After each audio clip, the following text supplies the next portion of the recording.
Hai sahabat hebat, selamat pagi. Berjumpa lagi bersama Bu Lulu di kelas 1. Assalamualaikum warahmatullahi wabarakatuh. Nah, sahabat hebat, apa kabarnya hari ini? Semoga dalam lindungan Allah Subhanahu wa taala. Bu Lulu selalu mendoakan kalian agar kalian senantiasa dalam keadaan sehat walafiat dan tetap semangat. Kali ini Bu Lulu akan menyampaikan materi pembelajaran tentang tema 7. Sebelum lanjut ke pembelajaran, baiknya kita berdoa dahulu ya menurut agama dan kepercayaannya masing-masing. Nah, apakah kalian sudah siap? Oke, kita lanjut ya. Nah, sekarang pembelajaran hari ini kelas 1, tema 7, subtema 1, benda hidup dan tak hidup di sekitar kita, pembelajaran ke-6. Anak-anak, kamu sudah mengetahui bahwa gambar lambang negara di dinding kelas termasuk benda tak hidup ya.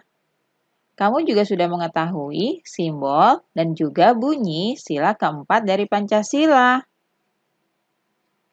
Nah, coba kalian sambungkan garis putus-putus berikut ini agar membentuk simbol sila keempat ya. Lalu warnailah gambar tersebut sesuai dengan simbol sila keempat.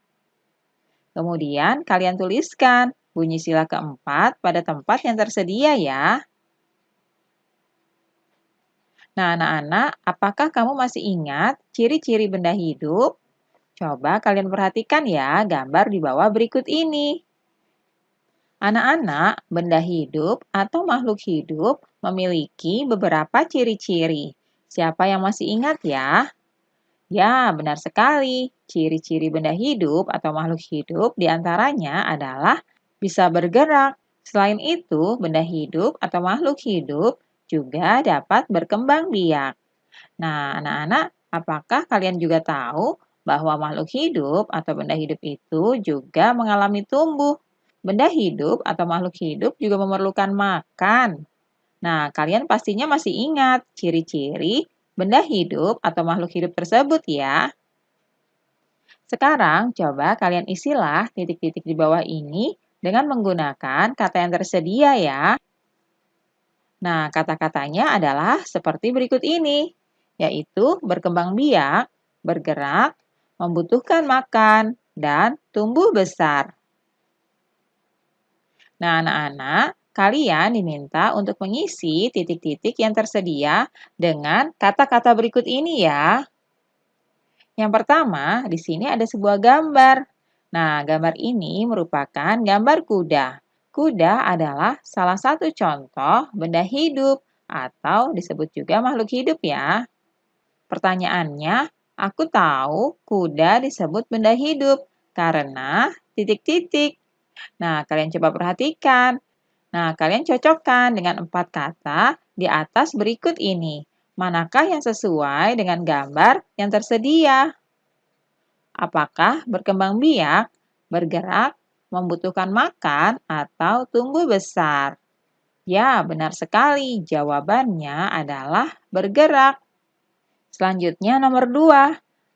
Di sini sudah ada gambar seekor burung dengan anak-anaknya.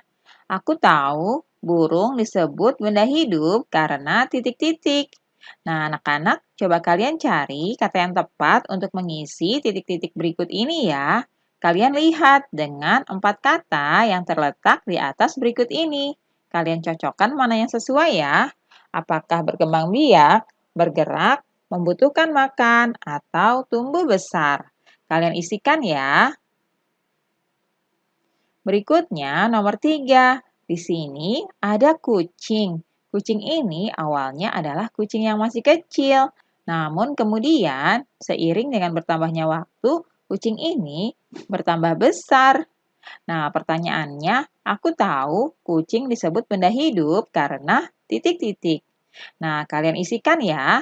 Cari dengan kata yang sesuai dari kata-kata yang ada di atas berikut ini. Apakah berkembang biak, bergerak, membutuhkan makan, atau tumbuh besar? Berikutnya nomor 4. Wah, di sini ada seekor ulat yang lucu. Ulat tersebut sedang apa ya, anak-anak? Nah, pertanyaannya, aku tahu ulat disebut benda hidup karena titik-titik. Nah, kalian isikan ya dengan salah satu kata yang ada di atas berikut ini. Apakah berkembang biak, bergerak, membutuhkan makan, atau tumbuh besar? Nah, anak-anak, untuk masing-masing soal tadi, kalian isikan dengan kata yang sesuai ya. Lalu kalian tuliskan dengan tulisan yang rapi di buku kalian masing-masing. Anak-anak, aneka jenis permainan termasuk benda tak hidup ya. Boneka, mobil-mobilan, dan kartu adalah benda tak hidup. Dadu pun termasuk benda tak hidup. Mari kita mencoba membuat dadu ya. Kegiatan membuat dadu ini untuk berlatih menentukan nilai tempat suatu bilangan. Pertama-tama, kalian guntinglah pola dadu berikut ini. Nah, seperti ini anak-anak. Ini adalah pola untuk dadu bilangan satuan. Pada setiap bagiannya itu sudah ada kotak-kotak yang jumlahnya 1 sampai dengan 6. Selanjutnya, pola dadu yang kedua, yaitu dadu bilangan puluhan. Nah, setiap bagiannya sudah ada gambar tumpukan-tumpukan kotak yang jumlahnya masing-masing 10. Oleh karena itu, dadu ini disebut dadu bilangan puluhan. Nah, anak-anak, jaring-jaring tadi kalian rekatkan dengan lem sehingga membentuk dadu ya. Nah, sehingga bentuknya akan seperti ini anak-anak. Ini adalah dadu satuan yang masing-masing bagiannya itu terdiri dari 1, 2, 3, 4, 5, dan 6.